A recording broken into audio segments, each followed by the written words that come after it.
الحمدللہ رب العالمین، الصلاۃ والسلام علی رسولہ الامین وآلہ واصحابہ اجمعین والعاقبۃ للمتقین۔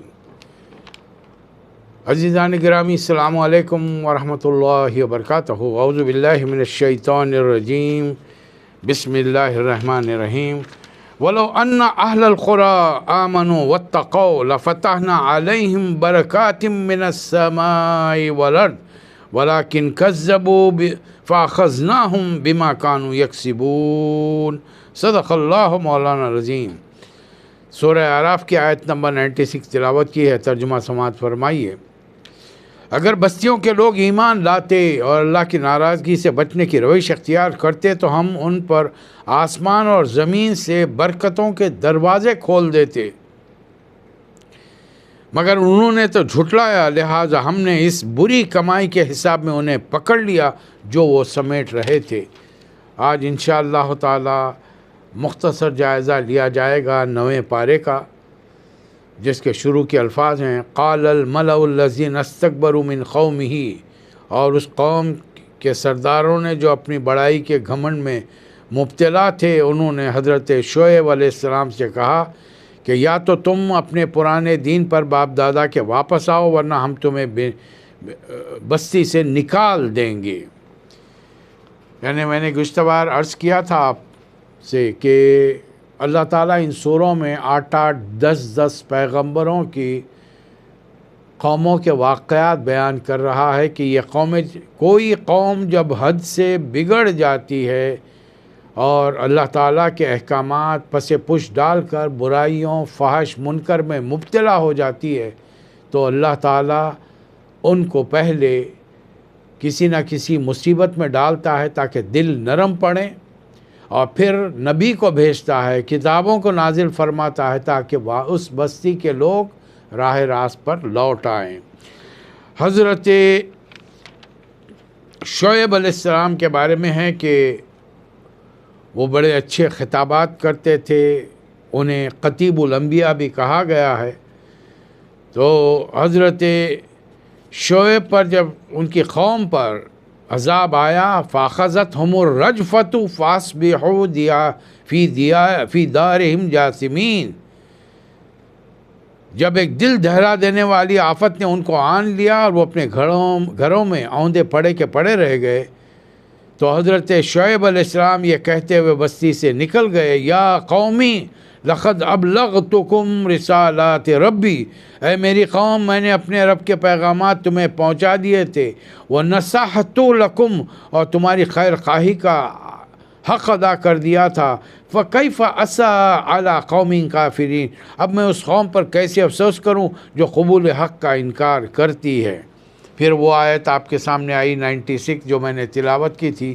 اللہ تعالیٰ ایک قانون بیان فرما رہا ہے، اگر بستیوں کے لوگ 2 کام کرتے، نمبر 1 ایمان لاتے اور ان ایمانیات کے مطابق جو اللہ تعالیٰ کے احکامات اور نبی کریم صلی اللہ علیہ وسلم یا نبیوں کی سنت رہی ہے، ان کی ناراضگی سے بچنے کی کوشش کرتے، تو اللہ تعالیٰ زمین و آسمان سے ان کے لیے رزق کے برکت کے دروازے کھول دیتا۔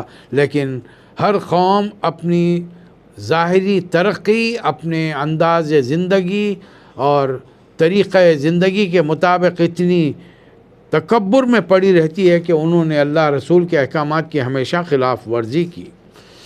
آگے چل کر اللہ تعالیٰ آیت نمبر 104 سے حضرت موسیٰ علیہ السلام کا تذکرہ فرما رہا ہے، جب وہ 10 سال کی ہجرت کی زندگی گزار کر شادی کے بعد اپنے بال بچوں کے ساتھ واپس مصر لوٹے تو فرعون سے خطاب کیا، یا فرعون انی رسول من رب العالمین، اے فرعون، میں کائنات کے مالک کی طرف سے تیری جانب رسول کر بھیجا گیا ہوں، لہٰذا تو نے جو برسوں سے صدیوں سے تیرے باپ دادا نے بنی اسرائیل کو غلام بنایا، انہیں چھوڑ دے۔ لیکن اب مطالبے پر حضرت موسیٰ علیہ السلام نے جو لاٹھی ہاتھ میں تھی اسے زمین پر ڈال دیا، فَإِذَا هِيَ ثُعْبَانٌ مُبِينٌ، وہ ایک اژدہا بن گیا۔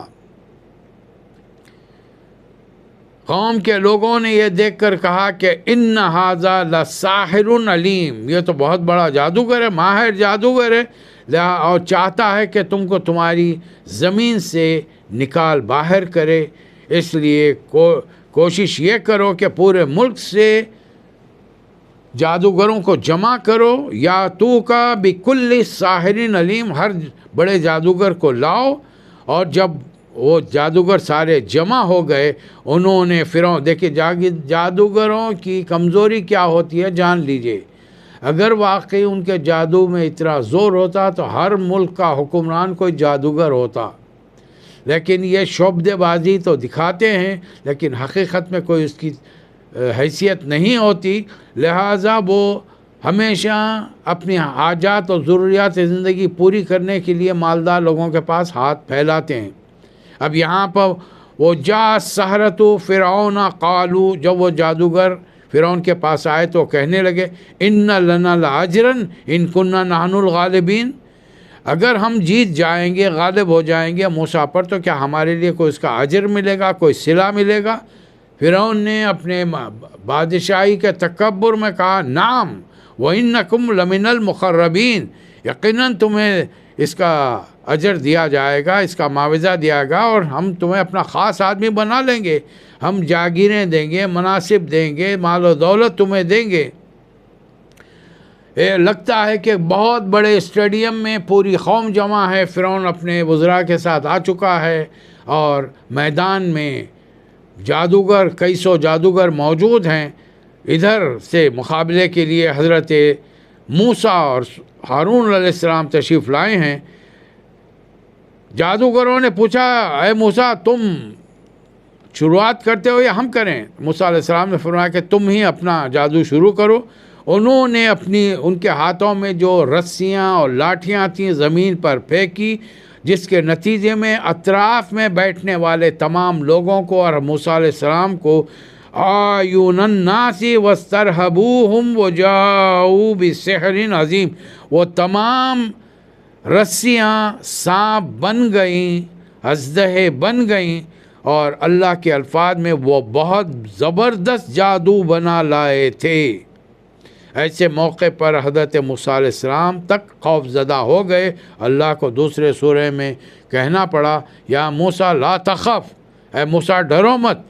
پھر اللہ تعالیٰ نے وحی وَأَوْحَيْنَا إِلَىٰ مُوسَىٰ أَنْ أَلْقِ عَصَاكَ، اب ان کے جادو کے سامنے اپنی لاٹھی کو ڈال دیجئے، عصا کو ڈال دیجئے، فَإِذَا هِيَ تَلْقَفُ مَا يَأْفِكُونَ، اور دیکھتے کہ دیکھتے آن کے آن میں اس موسیٰ علیہ السلام کے لاٹھی کے بنے ہوئے اژدہے نے ان کے جھوٹے جادو اور طلسم کو کھا لیا۔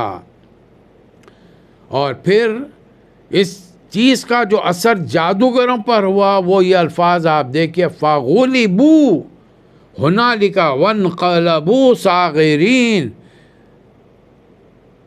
فرعون اور اس کے ساتھی مقابلے میں مغلوب ہو گئے، ذلیل ہو گئے، اور جادوگروں کا حال یہ تھا القی السحرۃ ساجدین، وہ جادوگر بے اختیار سجدے میں گر پڑے اور بآواز بلند کہنا شروع کیا قالوا آمنا برب العالمین ربی موسیٰ و ہارون، ہم کائنات کے رب کے پر ایمان لائے، وہ رب جو موسیٰ اور ہارون کا رب ہے۔ جادوگروں کو یقین آ گیا کہ ہم نے جو کچھ کیا تھا وہ نظری دھوکہ تھا، موسیٰ علیہ السلام جو کر رہے ہیں وہ حقیقت میں معجزہ ہے اور اللہ کی جانب سے ہے۔ کئی سو جادوگر بیک وقت کلمہ پڑھ کر مسلمان ہو گئے، رب پر ایمان لائے۔ فرعون بے اختیار ہو کر کہنے لگا کہ تم نے میری اجازت کے بغیر تم ایمان لائے؟ یہ تم سب کا مکر اور خفیہ سازش ہے جو تم نے موسیٰ کے ساتھ مل کر ہمارے ساتھ کی ہے تاکہ یہاں کے لوگوں کو شہر سے باہر نکال دیا جائے۔ ابھی تمہیں اس کا مزہ چکھاتا ہوں، میں تمہارے ہاتھوں کو لأُقَطِّعَنَّ أَيْدِيَكُمْ اور وَأَرْجُلَكُمْ، تمہارے ہاتھوں اور پیروں کو مخالف سمتوں سے کٹواؤں گا، ثُمَّ لَأُصَلِّبَنَّكُمْ أَجْمَعِينَ، تم سب کو سولی پر چڑھا دوں گا۔ ایمان لانے سے پہلے یہ جادوگر فرعون سے انعام کی بھیک مانگ رہے تھے، جیسے ہی دل میں ایمان اترا کیا جواب دے رہے ہیں؟ قالوا انا الی ربنا منقلبون، ہم کو سولی چڑھا دے، ہم کو تو اپنے رب کی طرف پلٹ کے جانا ہے، اور تیرا انتقام کس لیے؟ اس لیے کہ ہم اپنے رب پر، اس کی آیات پر ایمان لائے، لہٰذا اے ہمارے رب، ربنا افرغ علینا صبرا وتوفنا مسلمین، اے اللہ ہم پر صبر انڈیل دے۔ یعنی موت کے خوف سے انسان ڈر جاتا ہے، اس موقع پر بھی جو چیز کام آتی ہے وہ صبر ہے۔ تو پروردگار سے فرعون ہم پہ مار ڈالے گا، لہذا تو ہم پر صبر انڈیل دے، اور ہمیں جب وفات دے، وتوفنا مسلمین، ہم کو اپنا فرما بردار، اپنا مسلم بنا کر ہماری موت لیا۔ اب اس کے بعد میں فرعون کے درباریوں نے اسے مشورہ دیا، تو فرعون نے فیصلہ کیا، سَنُقَتِّلُ أَبْنَاهُمْ وَنَسْتَحْيِي نِسَاءَهُمْ، ہم ان کے بیٹوں کو قتل کر دیں گے، بیٹیوں کو جیتا چھوڑیں گے، وَإِنَّا فَوْقَهُمْ قَاهِرُونَ، اور ان پر ہمارے اقتدار کی گرفت بڑی مضبوط ہوگی۔ موسیٰ علیہ السلام جو 8-10 سال تک تبلیغ کرتے رہے مدین سے آنے کے بعد میں، اس میں تبلیغ میں یہ بھی تھا کہ ایک بار آپ نے دعا کی، فارسلنا علیہم الطوفان، ہم نے ان پر ایک طوفان بھیجا، پھر بھی وہ ایمان نہیں لائے، پھر ہم نے مختلف عذاب بھیجے، والجراد والقمل والضفادع والدم آیات مفصلات، ایک بار سرسریاں چھوڑی، پھر مینڈک ملک میں پھیل گئے، پھر پورے ملک کا کنووں اور تالابوں کا پانی خون بن، یہ مختلف عذاب آئے۔ جب بھی کوئی عذاب آتا وہ آ کر موسیٰ علیہ السلام سے کہتے، یا موسیٰ ادع لنا ربک، اے موسیٰ تم اپنے رب کو پکارو، بما عہد عندک، اور وہ اپنا منصب جو تم کو رب کی طرف سے حاصل ہے اس کی بنیاد پر دعا کرو ہمارے لیے، اگر یہ مصیبت ہم سے دور ہو گئی، لئن کشفت عنا الرجز، اگر تم یہ مصیبت ہماری ہم پر سے دور کر دیے، لنؤمنن لک، ہم تم پر بھی ایمان لائیں گے، ولنرسلن معک بنی اسرائیل، اور بنی اسرائیل کو جو غلام بنا کے رکھا ہے ان کو بھیج دیں گے۔ لیکن ان کا حال یہ زبانی جھوٹ تھا، جو کچھ کہتے تھے عمل نہیں کرتے تھے۔ فلما کشفنا عنہم الرجز، اللہ فرما رہا جب ہم نے ان پر سے وہ عذاب دور کر دیا، الی اجلہم بالغوا اذا ہم ینکثون، پھر انہوں نے اپنے عہد سے پھر گئے۔ تو ایسا کئی عذاب آتے گئے، سارے ملک کا پانی بن گیا، پانی خون بن گیا، آپ نہاتے کیا دھوتے کیا، سارے ملک میں مینڈک پھیل گئے، جہاں دو آدمی آپس میں بیٹھ کے بات کریں مینڈک بیچ میں سے پھدک رہے ہیں۔ آخر کار اللہ تعالیٰ نے موسیٰ علیہ السلام کو حکم دیا کہ اپنی قوم کو لے کر ایک خاص دن چل پڑو، اور سمندر سے راستہ بنایا، اور بنی اسرائیل نے فرعون اور اس کی فوج کو اپنی نظروں کے سامنے ڈوبتا ہوا دیکھا۔ پھر بھی یہ قوم اتنی جاہل تھی، آگے جب بڑھی تو وہاں انہوں نے ایک بستی کو دیکھا جو اپنے چند بتوں کی گرویدہ بنی ہوئی ان کے پرستش و پوجا میں مصروف تھی۔ بنی اسرائیل کے مسلمان موسیٰ علیہ السلام سے مطالبہ کرنے لگے، یا موسیٰ اجعل لنا الہا کما لہم آلہہ، اے موسیٰ ہمارے لیے بھی ایسا کوئی ایک معبود بنا دو، اس سے کہ جب بغیر دیکھے کہ خدا کی عبادت میں مزہ نہیں آتا انسانوں کو۔ وہ چاہتے ہیں کہ ظاہری طور پر، اور آج دنیا کی ایک بڑی تعداد انسانوں کی ظاہری اجسام بنا کر درین چرین پرند، تاروں کو، ستاروں کو، چاند سورج کو، پہاڑوں کو، درختوں کو، اور حد یہ ہے کہ انسانی جسمانی پوشیدہ اعضاء لنگ اور یونی کے نام سے انہوں نے پوج ڈالے۔ موسیٰ علیہ السلام نے جواب میں اپنی قوم سے کہا، انکم قوم تجہلون، تم بڑی نادان قوم، جاہل قوم ہو۔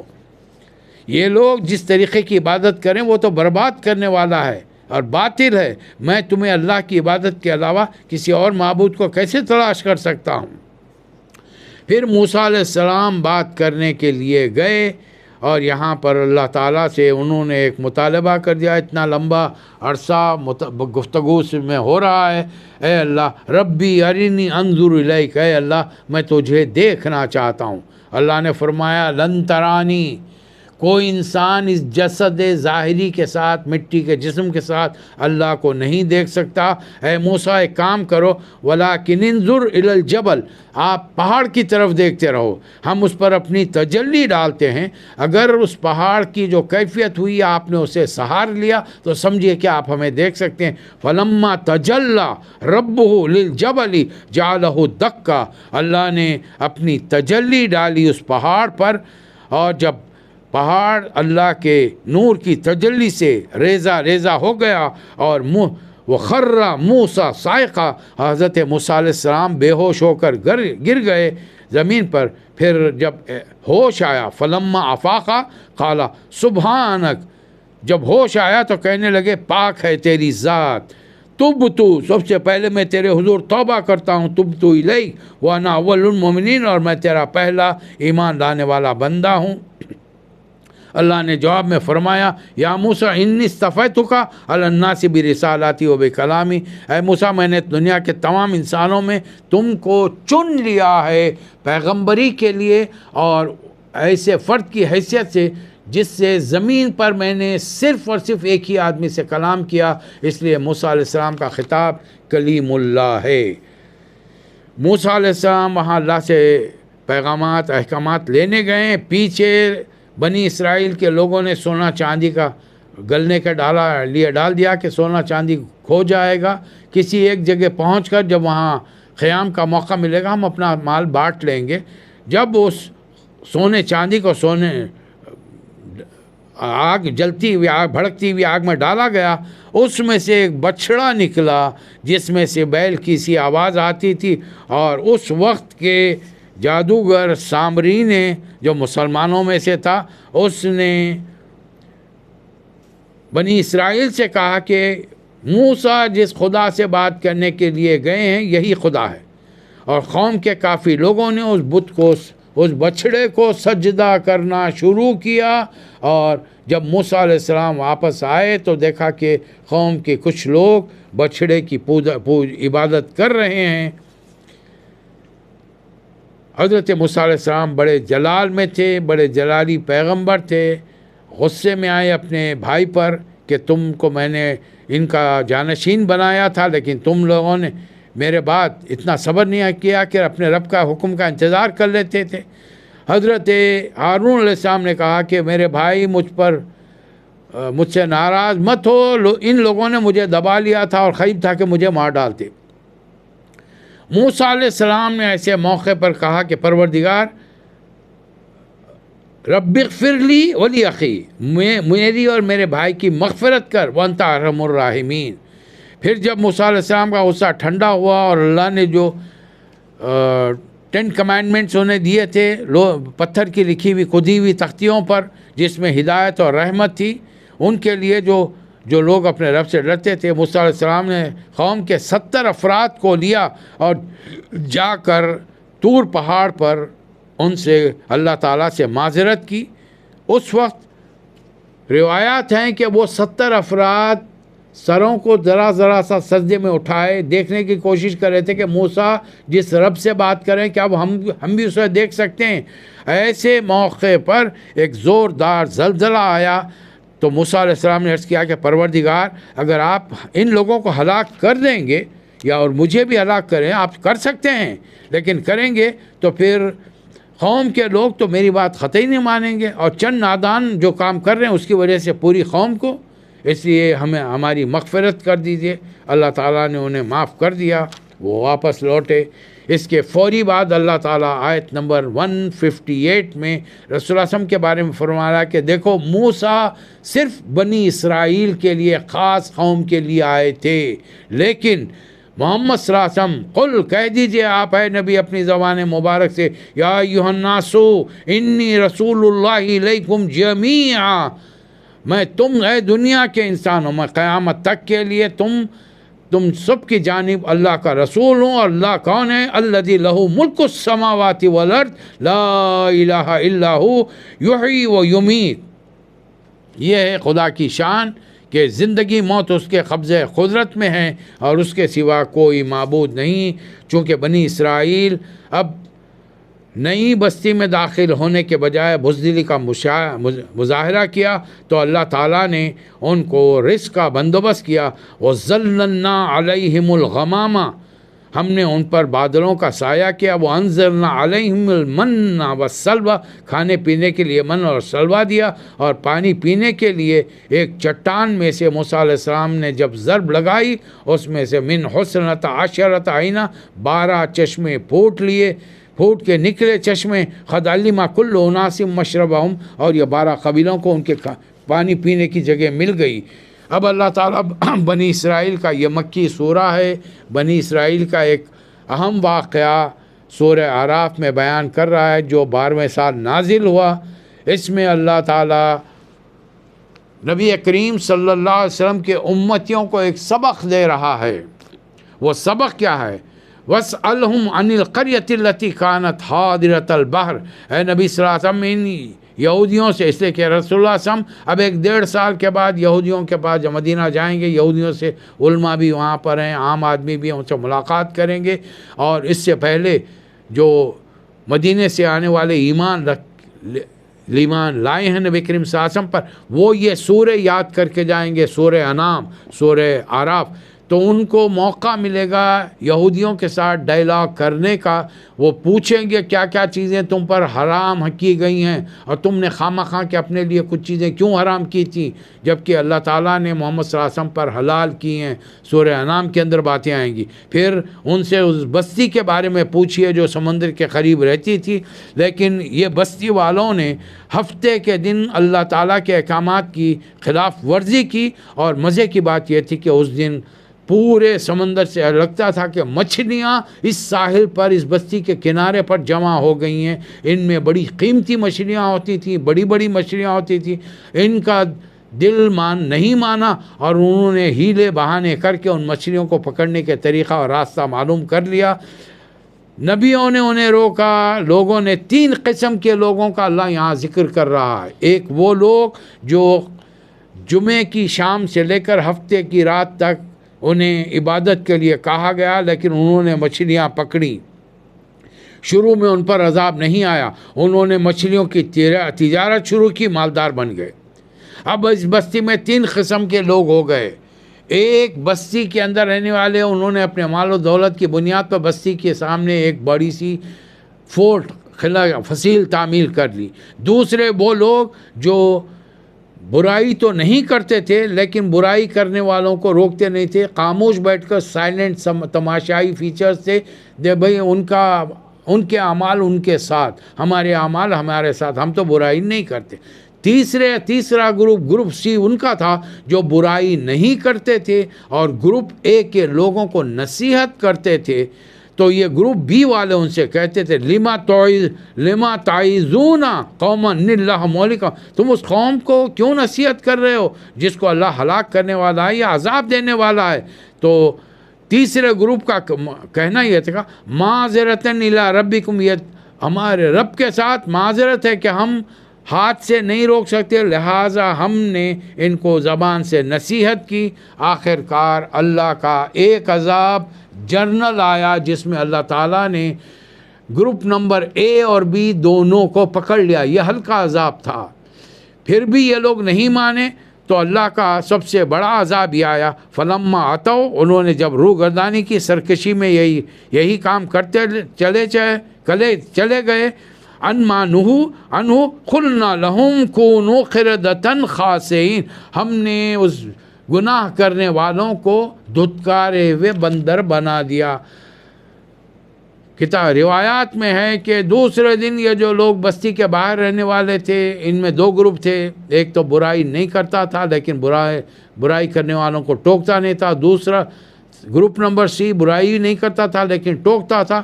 ان لوگوں کو جب جانے کے لیے اس بستی کے اندر قلعے میں داخل ہونا چاہے تو وہ داخل نہیں ہو سکے، دروازہ کھلا ہی نہیں. لیکن اس طرف سے مسلسل بندروں کے چیخنے پکارنے کی آوازیں آ رہی. آخر بڑی مشکل سے مختلف راستے تلاش کر کے سیڑھیاں لگا کر جا کر دیکھا تو پتہ چلا کہ وہ بستی کے سارے لوگوں کو اللہ تعالیٰ نے بندر بنا دیا تھا. یہ عذاب اللہ تعالیٰ مقدس دن کا احترام نہ کرنے والوں پر نازل کرتا ہے۔ یہودیوں کا مقدس دن ہفتہ تھا، عیسائیوں کا مقدس دن اتوار ہے، مسلمانوں کا مقدس دن جمعہ ہے۔ ہمیں سہولت دی گئی ہے کہ صرف 1 گھنٹہ اللہ کی عبادت کرو، ثواب بے تحاشا ملے گا۔ لیکن آج کا نام نہاد مسلمان جمعے کے دن بھی اس وقت آتا ہے جب امام خطبہ دینے کے لیے ممبر پر پہنچ جاتا ہے۔ اللہ تعالیٰ نے آدم علیہ السلام کا ذکر کیا۔ جب ہم نے آدم کو تخلیق کیا، مٹی کا پتلا بنایا، اس میں اپنی روح ڈالی، ہم نے ان کی پیٹھ پر ہاتھ پھیرا، من بنی آدم من ظہورہم ذریتہم، ہر آدمی کے پشت پر ہاتھ پھیر کر اس کی ذریت کو نکالا اور ان سے ایک سوال کیا، الستو بربکم، ہم تمام لوگ جو قیامت تک پیدا ہوں گے، بالغ بلوغت حاصل کریں گے، اللہ تعالیٰ ان سے اس عہد کے بارے میں سوال کرے گا۔ ہم سب عالم ارواح میں وہاں موجود تھے، اللہ کا سوال تھا، کیا میں تمہارا رب نہیں ہوں؟ ہم سب نے جواب دیا تھا، قالو بلا شہدنا، یقیناً ہم گواہی دیتے ہیں تو ہمارا رب ہے۔ اور اللہ نے ایسا کیوں کیا؟ ان تقولوا یوم القیامت انا کنا عن ھذا غافلین، تاکہ قیامت کے دن تم یہ نہ کہو کہ ہم تو اس چیز سے غافل تھے، ہمارے باپ دادا نے شرک کیا اور ان کی شرک کی سزا آپ ہمیں کیوں دے رہے ہیں؟ اللہ فرما رہا ہے کہ نہیں، تمہارے تحت سب کانشیس میں ایک بات موجود ہے کہ دنیا کی سب سے عظیم ہستی پر تم ایمان لاؤ گے، اور وہ عظیم ہستی میں ہوں۔ اے نبی صلی اللہ علیہ وسلم، انہیں قصے سنائیے، شاید کہ یہ اس سے غور و فکر کریں اور کچھ سبق حاصل کریں۔ انسانوں میں بے شمار ایسے ہیں، لہم قلوب لا یفقہون، ان کے دل میں کوئی آرزو تمنا کبھی نہیں آتی کہ ہم رب کے بارے میں تفصیلات معلوم کریں۔ وہ دنیا میں دیکھتے ہیں، پڑھتے ہیں بے شمار چیزیں، لیکن ان سے حاصل نہیں۔ وَلَهُمْ أَعْيُنٌ لَا يُبْصِرُونَ بِهَا، انہیں دکھائی نہیں دیتا۔ لَهُمْ آذانٌ، وہ سنتے ہیں قرآن کی تلاوت، اذانوں کو، اقامتوں کو، جمعے کی نماز، حج کے لیے لوگوں کو جاتا ہوا دیکھتے ہیں، کروڑوں مسلمانوں کو قرآن پڑھتا ہوا، ان کی تلاوت ریڈیو سے مختلف ذرائع سے آتی ہے، اسے دیکھتے ہیں، لیکن ان کے کان کام نہیں کرتے۔ اللہ فرما رہا ہے، جن کا دل، جن کی آنکھیں، جن کے کان کام نہ کریں، وہ انسان نہیں ہیں۔ اولئک کالانعام، یہ مویشی ہیں، کیٹلز ہیں، بل ہم اضل، یہ تو اس سے بھی گئے گزرے ہیں۔ اے نبی صلی اللہ علیہ وسلم، ان سے کہہ دیجئے، قل لا املک لنفسی نفعا ولا ضرا، میں اپنی ذات کے لیے بھی کسی نفع نقصان کا اختیار نہیں رکھتا، میں اللہ کا بندہ ہوں، اللہ کے احکامات کی تعمیل کرتا ہوں۔ مجھ پر بھی اچھے برے وقت آتے ہیں، میں بھی بیمار پڑتا ہوں، میں بھی تکلیف کا بھوکے رہ کر میرے بھی پیٹ پر پتھر باندھنے پڑتے ہیں، مجھے بھی عورت کی ضرورت ہے، میں نے نکاح کیے، شادیاں کی ہیں، مجھے اللہ نے اولاد، میاں بیوی کے ازدواجی تعلقات کے سبب مجھے اللہ نے اولاد سے نوازا ہے، اور میں تم سے نہیں کہتا اگر مجھے معلوم ہوتا غیب کیا ہے، لو کنت عالم الغیب لاستکثرت من خیر، جتنا خیر ہوتا، فائدے کی چیزیں میں حاصل کر لیتا، وما مسنی السوء، اور مجھے تو کبھی تکلیف چھو کے نہیں جاتی، جبکہ تکلیف تم پہنچا رہے ہو، تم میرے سجدے کے عالم میں اوجری ڈالتے ہو، گندگی ڈالتے ہو مجھ پر، مجھے جادوگر کہتے ہو، میرے سر کے بالوں پر مٹی پھینکتے ہو، ساحر اور شاعر کہتے ہو، یہ تکلیف تم مجھے پہنچا رہے ہو۔ بتاؤ، اگر مجھے غیب کا علم ہوتا تو میں ان تمام چیزوں سے خود بخود بچ جاتا تھا۔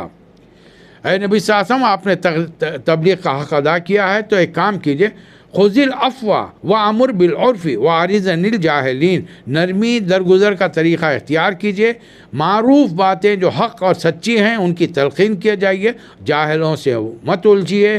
جب کبھی شیطان وسوسہ ڈالا، اس نے آپ کو کچھ برا لفظ کہا، ٹٹ فار ٹیٹ، آپ بھی پلٹا کے جواب دیجئے، اس کو محسوس کیجئے، ینزغنک من الشیطان، شیطان کی طرف سے ایسا وسوسہ آیا تو فوری تعوذ کیجئے، فاستعذ باللہ انہ سمیع علیم، اللہ کی پناہ طلب کیجئے، اور انشاءاللہ اللہ آپ کو بھٹکنے سے بچا لے گا، سیدھے راستے پر لے آئے گا، اس سے کہ وہ جاننے والا اور سننے والا ہے۔ کہہ دیجئے انما اتبع ما یوحی الی من ربی، میں تو اس وحی کی پیروی کرتا ہوں جو مجھ پر نازل کی جاتی ہے۔ ھذا بصائر من ربک، یہ تمہارے رب کی نشانیاں ہیں، اس میں ہدایت ہے، رحمت ہے ایمان لانے والوں کے لیے۔ اب ہمیں تمام قیامت تک کے مسلمانوں کو حکم دیا جا رہا، وَإِذَا قُرِئَ الْقُرْآنُ فَاسْتَمِعُوا لَهُ وَأَنصِتُوا لَعَلَّكُمْ تُرْحَمُونَ، جب کبھی تم میں سے کوئی ایک آدمی تلاوت شروع کرے، ساروں پر ذمہ داری ہے کہ خاموش ہو جائیں۔ فَاسْتَمِعُوا، توجہ سے سنیں، شاید کہ تم پر رحم کیا جائے۔ اور سورہ اعراف کی آیت نمبر 206 قرآن میں پہلی آیت سجدہ ہے۔ یہ آیت تلاوت ہو رہی ہو یا ہم پڑھ رہے ہوں یا نمازوں میں، جب سن لیں تو بے اختیار بیٹھ کے تلاوت کر رہے ہیں، یہ مت دیکھیے مشرق مغرب شمال جنوب کدھر ہے، بے اختیار سجدے میں گر جائیے۔ جب بندہ سجدے میں گر جائے گا تو شیطان چیخے گا، چلائے گا کہ اللہ نے مجھے حکم دیا تھا ایک سجدہ کرنے کا، میں نے نہیں کیا، اللہ نے مجھے جہنمی بنایا۔ اس کے برخلاف ابن آدم نے ایک سجدہ کیا قرآن پڑھ کر اور اللہ نے اسے بخش دیا۔ یہاں سورۃ الاعراف 206 آیتوں پر اس کا مختصر خلاصہ ختم ہوا۔ یہاں سے بات شروع ہو رہی ہے سورۃ 9 پارے کا دوسرا حصہ، ایک آیت نمبر 1 سے لے کر 40 آیتوں تک سورۃ الانفال۔ اب اس سورت کا بیک گراؤنڈ یہ ہے کہ دوسری ہجری میں رمضان کے مہینے میں مشرکین مکہ نے مدینے والوں پر ایک جنگ مسلط کر دی۔ 1000 کی تعداد پر پورے کر و فر سے، ساز و سامان سے لیس ہو کر کعبۃ اللہ کے پاس جا کر بڑے بڑے سرداروں نے اس کی دیواروں سے چمٹ کر دعا کی، لیکن بڑی دعا عجیب و غریب تھی۔ ابو جہل نے جو دعا کی کہ اے اس گھر کے مالک، تیرے نزدیک جو حق پر ہے اسے فتح عطا فرما، اور جو حق پر نہیں ہے اسے شکست سے دوچار کر دے۔ اور آخر کار اللہ کا حق آ گیا، یہ 1000 کی فوج پہنچی۔ نبی کریم صلی اللہ علیہ وسلم نے مکے میں مدینہ منورہ میں موجود صحابہ اکرام مہاجرین اور انصاریوں کو لے کر آپ نکلے میدان بدر کی طرف۔ بستی سے باہر 313 تھے، جن میں سے 2 تلواریں تھیں، کچھ لوگوں کے پاس ڈھال تھی، 2 گھوڑے تھے، 70 اونٹ تھے۔ 313 افراد نکلے تاکہ دشمن سے مقابلہ کر سکیں۔ دشمن سے مقابلہ ہو گیا، اللہ تعالیٰ نے مسلمانوں کو فتح سے نواز دیا۔ اب اس جنگ کے حالات جاننے ہوں، سیرت القرآن میں صرف صاحبزادہ محمود ٹائپ کیجئے، آپ یوٹیوب پر آپ کو سلسلہ ایک سال سے لے کر رسول اللہ صلی اللہ علیہ وسلم کی 23 سالہ زندگی میں اللہ تعالیٰ نے قرآن جس ترتیب سے نازل فرمایا اس کی ایک اپروکسیمیٹ اندازاً ایک ترتیب بنائی گئی ہے، جس کی روشنی میں مدینہ منورہ میں دوسری ہجری میں جنگ بدر کے واقعات تفصیل سے بیان کیے گئے ہیں۔ اور جنگ بدر کے بعد اللہ تعالیٰ نے 2 اہم ترین سورے نازل فرمائے، جنگ پر تبصرہ اور مزید احکامات جنگوں کے متعلق اللہ نے دیے سورۃ الانفال کی شکل میں۔ اور چونکہ اب فتح کے بعد میں مدینہ منورہ میں ایک چھوٹی اسلامی ریاست کا قیام عمل میں آیا، اللہ تعالیٰ نے سورہ بقرہ نازل فرمایا زندگی کے ہر شعبے سے متعلق۔ سورہ بقرہ کا ہم جائزہ لے چکے ہیں۔ اب یہ جنگ بدر کے بعد جو سورہ انفال میں ایک ڈسپیوٹ ہو گیا۔ پرانے زمانے میں جب جنگ ہوتی تو جو آدمی ایک اے اینڈ بی فوج ہوتی، جو آدمی جس کو قتل کرتا مخالف کے دشمن کو، اس کا پورا مال، گھوڑا، اس پہ جسم پہ موجود زیورات، تلوار وغیرہ اس آدمی کا حصہ ہوتا۔ لیکن اب اسلام کا معاملہ مختلف ہے۔ اب جو چیز مال ملے گی، اب یہ کس کی اس کی جمع بندی کون کرے گا، اس کی تقسیم کس حساب سے ہوگی؟ تو اللہ نے اس کو اس ڈھنگ سے لیا کہ پہلے اس مال کو نفل قرار دیا، اور اسی کے نام سے سورہ نفل کی جمع ہے انفال. سورہ انفال جو موجودہ قرآن میں 8 نمبر پر ہے اور جس کو ہم نے اپنی ترتیب کے لحاظ سے تقریباً 95-96 نمبر پر لیا ہے مدینہ منورہ میں. سوال یہ ہے کہ یسألونک عن الانفال، یہ جو میدان جنگ میں مال ملا ہے دشمنوں کی فوج سے، اس کے بارے میں اے محمد صلی اللہ علیہ وسلم آپ سے سوال کیا جاتا ہے. قل، ان سے کہہ دیجئے، یہ انفال کے قل الانفال للہ و رسول، یہ انفال صرف اللہ اور اس کے رسول کے ہیں، لہذا تم اللہ کی ناراضگی سے بچو. اور یہ تمہارے درمیان جو گروپ بن چکے ہیں کہ یہ مال ہمارا ہے، دوسرے کہہ رہے ہیں ہمارا ہے، تیسرے کہہ رہے ہیں ہمارا ہے، ان کی اپنی اپنی ریزننگ ہے، تو اپنے درمیان کے اس اختلاف کو دور کرو. وَأَصْلِحُوا ذَاتَ بَيْنِكُمْ، اپنے درمیان اس اختلاف کو دور کرتے ہوئے اللہ رسول کی اطاعت کرو اگر تم مومن ہو. مومن کی شان یہ ہے کہ اذا ذکر اللہ وجلت قلوبہم، جب اللہ کا کلام ان کے سامنے پڑھا جاتا ہے، ذکر کیا جاتا ہے تو ان کے دل لرز جاتے ہیں. وَإِذَا تُلِيَتْ عَلَيْهِمْ آیَاتُهُ زَادَتْهُ ایمانا، اور جب اللہ کی آیات پڑھ کر سنائی جاتی ہیں تو ان کے ایمان میں اضافہ ہوتا ہے. یہ مومنین نماز قائم کرتے ہیں، جو رزق ہم نے دیا اسے خرچ کرتے ہیں، یہی مومن ہیں، حقیقت میں یہی مومن ہیں. اور ان کے رب کے پاس بڑا درجہ ہے، مغفرت ہے اور رزق کریم ہے. اب اللہ تعالیٰ جنگ بدر کے بارے میں فرما رہا ہے کہ جب رسول اللہ صلی اللہ علیہ وسلم مشورہ کر رہے تھے اس وقت اللہ تعالیٰ نے بتا دیا تھا کہ 2 میں سے ایک قافلہ ہی آپ کو ملے گا. اللہ اس میٹنگ کی رسول اللہ صلی اللہ علیہ وسلم جو صحابہ اکرام سے گفتگو فرما رہے ہیں، ملاقات میں ان سے جنگ کے بارے میں دریافت کریں، اس کا پورا آنکھوں دیکھا حال بیان کر رہا ہے کہ صحابہ اکرام میں سے کافی لوگوں کی حالت کیسی. کما اخرجک ربک من بیتک بالحق وَإِنَّ فَرِيقًا مِّنَ الْمُؤْمِنِينَ لَكَارِهُونَ. یاد کیجئے وہ وقت جب اللہ تعالیٰ آپ کو حق کے ساتھ گھر سے نکال لایا، مومنین میں سے گروہ کو یہ بات پسند نہیں تھی اور ایسے معلوم ہو رہا تھا کہ وہ آنکھوں دیکھتے ہوئے بھی موت کی طرف جا رہے ہیں. حالانکہ اللہ نے اے نبی صلی اللہ علیہ وسلم آپ سے وعدہ کیا، آپ نے وہ بات صحابہ کو نہیں بتائی تھی. وَيَعِدُكُمُ اللَّهُ إِحْدَى الطَّائِفَتَيْنِ أَنَّهَا لَكُمْ. ایک طرف وہ چھوٹا قبیلہ تھا جو بڑا مال منافعت تجارت کر کے حضرت ابو سفیان جو ایمان لے لائے ان کی نگرانی میں 40-50 آدمی شام جا کر واپس آ رہے تھے. یا تو یہ قبیلہ ملے گا یا دوسری طرف فوج. اب فرض کر لیجئے قبیلے پر حملہ کرتے تجارتی مال مل جاتا، لیکن ابھی مال مل کے دن نہیں گزرتا 1000 کی فوج آتی اور اللہ پتہ نہیں، اللہ 2 میں سے ایک ہی قبیلہ دینے کا وعدہ کر رہا ہے، ایک ہی قافلہ دینے کا وعدہ کر رہا ہے. کیوں؟ آج کے مسلمان ہوتے تو نعوذ باللہ من ذالک اللہ تعالیٰ سے شکوے شکایت شروع کر دیتے، اے اللہ یہ صحابہ اکرام قربانی دے کر آئے مہاجرین ہیں، یہ تیرے خاتم النبیین ہیں، یہ انصاریوں نے سارے عرب کی مخالفت موڑ لی ہے، نبی کو دونوں چیزیں دے دے. لیکن اللہ فرما رہا ہے کہ نہیں دوں گا میں. ان کے برخلاف یعدکم اللہ احد الطائفتین انہا لکم. اور تم کیا چاہتے تھے وہ چھوٹے سے قبیلے پر حملہ کر کے، جبکہ اللہ کیا چاہتا ہے ان یحق الحق بکلماتہ ویقطع دابر الکافرین، تاکہ اللہ کا حق ہو کر آ جائے اور کافروں کی جڑ کٹ جائے. لیحق الحق ویبطل الباطل ولو کرہ المجرمون، تاکہ حق ہو کر ہو جائے، باطل ہو کر ہو جائے، تاکہ مجرموں کو کتنا ہی ناگوار گزرے. اور اے نبی صلی اللہ علیہ وسلم جب میدان جنگ میں رات بھر آپ اللہ سے دعائیں کرتے رہے، اللہ نے جواب فاستجاب لکم، اللہ نے آپ کو جواب دیا انی ممدکم بألف من الملائکہ، اللہ 1000 فرشتوں کے ذریعے آپ کی مدد کرے گا. اور پھر جنگ سے پہلے اللہ نے بارش برسائی.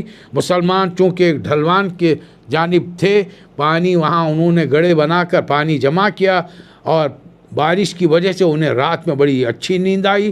جبکہ وہ پانی جہاں کفار تھے وہاں جا کر کیچڑ بن گیا، وہ رات میں سو بھی نہیں سکے، ان کو آرام بھی نہیں مل سکا. اور جب جنگ شروع ہوئی تو اللہ تعالیٰ نے وحی کی اپنے فرشتوں پر، اِذْ یوحیٰ رَبُّکَ إِلَى الْمَلَائِکَةِ إِنِّی مَعَکُمْ، اے فرشتوں میں تمہارے ساتھ ہوں. فَثَبِّتُوا الَّذِینَ آمَنُوا، ایمان والوں کے قدموں کو استقامت دو، مضبوط رکھو، اور میں ابھی کافروں کے دل پر سألقی فی قلوب الذین کفروا الرعب، وہ ان کے دل پر رعب ڈال دیتا ہوں۔ اور مسلمانوں کو تلواریں نہیں ہیں تو کیسے جنگ کرنی چاہیے؟ فَاضْرِبُوا فَوْقَ الْأَعْنَاقِ وَاضْرِبُوا مِنْهُ كُلَّ بَنَانٍ، ان کی گردنوں پر، ان کی جوڑوں پر چوٹ لگاؤ۔ آج اسی طریقہ جنگ کا نام کنگ فو، مارشل آرٹ اور جوڈو کراٹے رکھا گیا ہے۔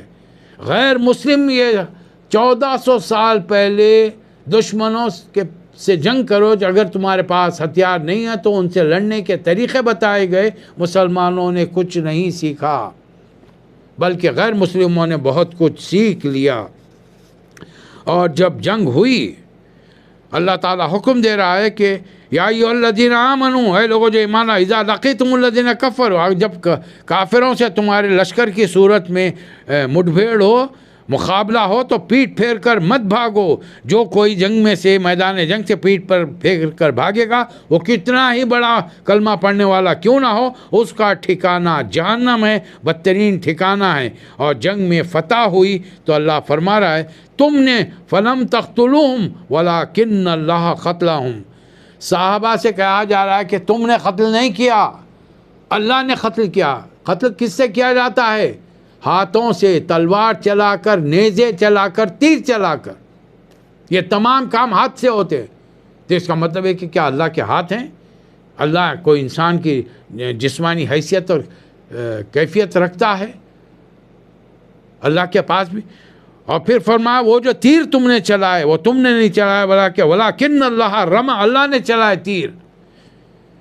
اور یہ مسلمانوں کو یہ جنگ کیوں لڑنی پڑی؟ لیبلی المؤمنین منہ بلاء حسنا، تاکہ ایک بڑی آزمائش سے، ایک بڑے امتحان سے انہیں کامیابی سے گزارا جائے۔ اللہ تعالیٰ سننے اور دیکھنے والا ہے۔ یہ معاملہ تمہارے ساتھ ہے، اور کافروں کے ساتھ یہ ہے کہ اللہ تعالیٰ ان کی چالوں کو کمزور کرے گا، آج بھی ان کی چالوں کو کمزور کرے گا، اگر ہم جہاں کہیں بھی رہنے والے مسلمان ہیں سچے دل سے ایمان والے بن جائیں۔ اے لوگوں جو ایمان لائے ہو، اللہ رسول کی اطاعت کرو اور منہ مت موڑو، اور جو چیز تم تک پہنچا جا رہی ہے توجہ سے سنو۔ دنیا میں بدترین وہ جانور، وہ بدترین قسم کے جانور وہ ہیں جو بہرے گونگے ہیں، عقل سے کام نہیں لیتے۔ ابھی ان کو دوسری جگہ پر جانوروں سے بھی بدتر قرار دیا گیا۔ اے لوگوں جو ایمان لائے ہو، اللہ رسول کی پکار پر لبیک کہو جب تمہیں پکارا جائے، اس لیے کہ اللہ رسول کی پکار میں یحییکم، تمہارے لیے زندگی ہے۔ جان لو کہ اللہ تعالیٰ انسان اور اس کے دل کے درمیان حائل ہے، اور ایک قانون بتا دیا گیا وَاتَّقُوا فِتْنَةً لَا تُصِيبَنَّ الَّذِينَ ظَلَمُوا مِنْكُمْ خَاصَّةً وَاعْلَمُوا أَنَّ اللَّهَ شَدِيدُ الْعِقَابِ، ڈرو، فتنے سے بچو، جس کی شامت عام طور پر نہیں بلکہ تمام لوگوں پر اس میں ملوث ہوں گے۔ اگر تم نے لوگوں کو گناہ برائی سے نہیں روکا تو پھر گھن کے ساتھ گیہوں کے ساتھ گھن بھی پیسے جائیں گے، برے لوگوں کے ساتھ بھلے لوگ بھی اس سزا کے اندر آ جائیں گے۔ اور مکے کی ایک صورتحال بتائی جا رہی ہے آخری دن کی، جب کافروں نے فیصلہ کر لیا۔ فیصلہ کیا ہوا تھا؟ اذ یمکروا بک الذین کفروا لیثبتوا، رسول اللہ علیہ وسلم کو قید کیا جائے، او یخرجوا، یا انہیں شہر بدر کر دیا جائے، او یقتلوا، یا قتل کر دیا جائے۔ آخری فیصلہ کیا تھا؟ 17 آدمی رسول اللہ علیہ وسلم کے گھر کو گھیر لیں گے، اور آپ آدھی رات کو جب کعبۃ اللہ کی طرف نکلیں گے عبادت کرنے کے لیے، یکساں مل کر ٹوٹ پڑیں گے، اور آپ کا ایک قبیلہ اکیلا ان 17 قبیلوں کا مقابلہ نہیں کر سکے گا۔ اور اللہ فرما رہا ہے وَيَمْكُرُونَ وَيَمْكُرُ اللَّهُ، وہ بھی چال چل رہے تھے، اللہ اپنا طریقہ چل رہا تھا، واللہ خیر الماکرین، اور بہترین چال تو اللہ ہی کی ہوتی ہے۔ ان کو جب قرآن سنایا جاتا ہے تو کہتے ہیں کہ یہ تو پرانے زمانے کے قصے ہیں۔ جب ان سے کہا جاتا ہے کہ انہوں نے کہا تھا اے خدایا اگر محمد صلی اللہ علیہ وسلم اور ان کے ساتھی حق پر ہیں تو ہم پر آسمان سے پتھر برسا یا کوئی دردناک لے آ، تو اے نبی صلی اللہ علیہ وسلم ہم آپ ان لوگوں کو عذاب کیسے دیتے تھے، عذاب کیسے نازل کرتے؟ وَأَنْتَ فِيهِمْ، آپ تو ان میں موجود تھے۔ اس لیے ہم نے ان کو معاف کیا، لیکن اب انہیں ہم سزا دے رہے ہیں۔ یہ مکے کے قریب ان لوگوں کی عبادت اصل میں تھی کیا؟ اللہ تعالیٰ اس کو بھی نماز قرار دے، وما کانا صلاتہم عند البیت الا مکان او تسلیہ۔ ان کی صلات، ان کی نماز کعبۃ اللہ کے پاس کیا تھی؟ یہ لوگ سیٹیاں بجاتے تھے، تالیاں پیٹتے تھے۔ اس لیے کسی کی عبادت گاہ کا مذاق نہ اڑایا جائے۔ ہر دور کی عبادتیں مختلف تھیں، عبادت گاہوں کے پیٹرن اور ان کے یوں سمجھیے کہ ان کا اسٹرکچر بالکل ہی مختلف تھا۔ اب یہاں پر اللہ تعالیٰ ایک حکم دے رہا ہے، وَقَاتِلُوهُمْ حَتَّى لَا تَكُونَ فِتْنَةٌ، زمین میں فتنہ پھیلانے والوں سے جنگ کرو اور یہ فتنہ کم کرو، فتنہ ختم کرو۔ اور زندگی کا نظام کس کے لیے کرو؟ وہ یکون الدین کلہ للہ، زندگی کا پورا نظام اللہ کے اور اللہ کے احکامات اور نبی کریم صلی اللہ علیہ وسلم کے بتائے ہوئے طریقہ کار کے مطابق قائم کرو۔ اللہ تعالیٰ تمہارے اعمال دیکھنے والا، بما تعملون بصیر۔ اور اگر تم منہ موڑتے ہو، وَإِن تَوَلَّوْا فَاعْلَمُوا، جان لو ان اللہ مولاکم، اگر لوگ نہیں مانے تو اے نبی صلی اللہ علیہ وسلم جان لیجئے کہ اللہ آپ کا مولا ہے، نعم المولا و نعم النصیر، بہترین مولا ہے، بہترین مددگار ہے۔ یہاں پر 8واں پارہ مکمل ہو رہا ہے، 9واں پارہ مکمل ہو رہا ہے، اور انشاءاللہ ہم 10ویں پارے میں کل اس کا جائزہ لیں گے۔ اللہ تعالیٰ مجھے اور آپ کو توفیق عطا فرمائے۔ وآخر الدعوانا ان الحمد للہ رب العالمین۔